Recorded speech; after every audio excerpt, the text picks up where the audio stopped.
Okay, for this assignment, I'm going to just be showing you some of the things that we went over in class last week, and in regard to how to merge a photo.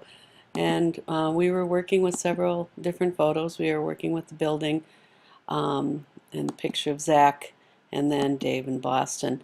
And as I explained before, the selection tool that you decide to use is going to vary between person to person, and it's a tool that you find most comfortable. But of course, when you are dealing with big selections, I myself find that the magnetic lasso is easier to use. I also like to note that the frequency will default to 57. I like to put it at 25. And generally I keep the rest of it normal. The one important thing about the magnetic lasso is where you start. You want to remember where you start because you want to actually go back to that area so you can connect the selection. And don't worry too much if you don't get everything correct. If you remember from last week, we go into Refine Edge and we look and we get an idea of what we may need to go back and add or delete. And again, you can use various selection tools together. So for example, I can start out using the magnetic lasso tool, and I can go to the freehand lasso tool, the rectangular, etc. As long as it's one of the selection tools, I can go ahead and as long as I use my shift or option key, I can add most of my selections together. The other thing is some of the selection tools also have a place up in the top options uh, menu where you can actually, rather than using the option or shift key to add and delete, you can actually select it in the options menu, and I'll show you that in a second. Right now you can see I'm just going ahead and making my selection with the subject here, and then I'm going to quickly show you where we find the Refine Edge tool, and then from there we'll go to actually placing it on your document. And if you zoom in like this, if you hold down your space bar, you can actually get the hand tool up, which will allow you to move your document so you can continue working with your selection.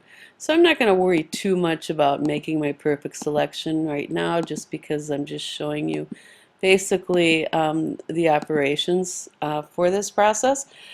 Up here in Refine Edge, this is where we go, and you can move the Refine Edge box.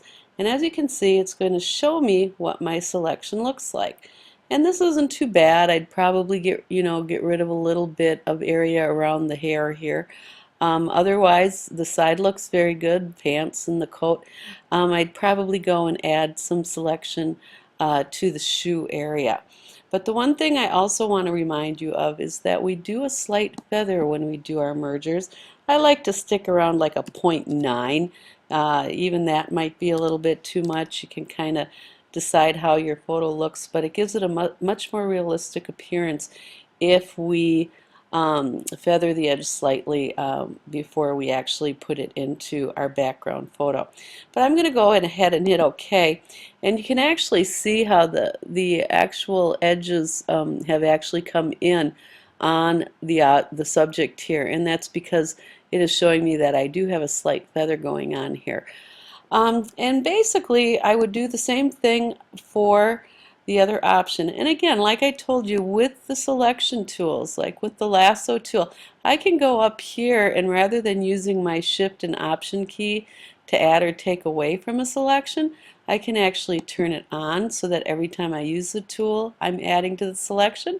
Or I can also take away from the selection by going to this third tool here. So you have a number of different ways you can do it. And again, the freehand lasso tool, if you're zoomed in, I like to make my minor corrections in a zoomed in mode. The polygonal lasso tool, of course, is only going to give you the straight lines. The magnetic lasso tool, on the other hand, works very well when I'm making selections of people. Sometimes you'll find if you have enough contrast in your photo that the quick selection tool works very well. And again, you can add to the selection and take away to the selection as well up in the top. And the magic wand tool works on the basis of looks at common colors. And again, you can change the tolerance of the magic wand as to be more sensitive to particular colors, and I believe it goes all the way up to a 200 where it's a little less sensitive, so you'll find it actually selecting more colors on the entire area of your photo. So once we get it set up to where we're ready to bring our subjects over to our background photo, what I like to do is I like to take my photo and drop it down.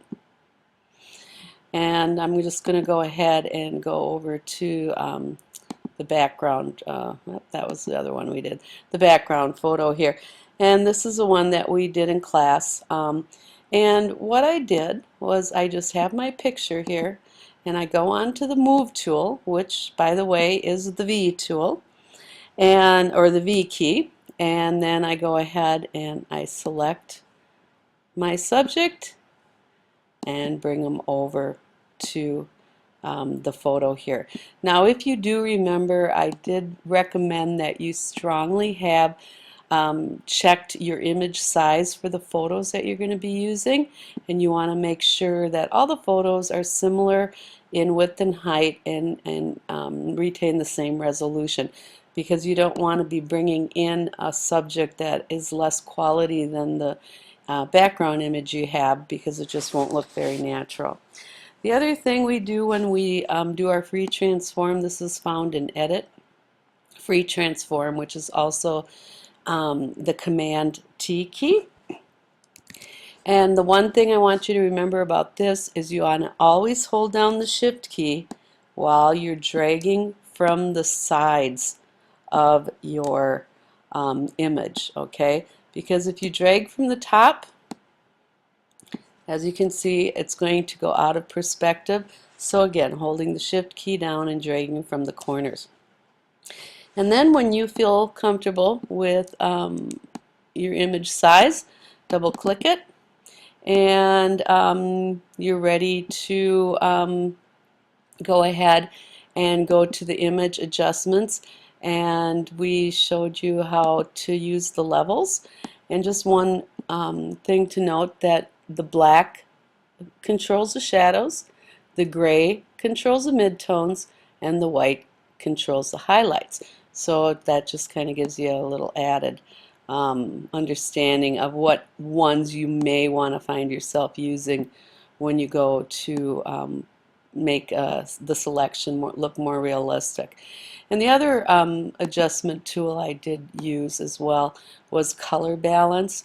I find that especially when you're outdoors on sunny days, that type of thing, there's actually a temperature to color, and it tends to be a more blue hue when it's the higher Kelvin scale temperatures, whereas when we're indoors it's a lower temperature color, which you'll see more of your oranges and reds. But anyways, this is just kind of a really quick review as to how you go ahead and grab your subject and merge it onto your photo. I hope this helps. Thanks.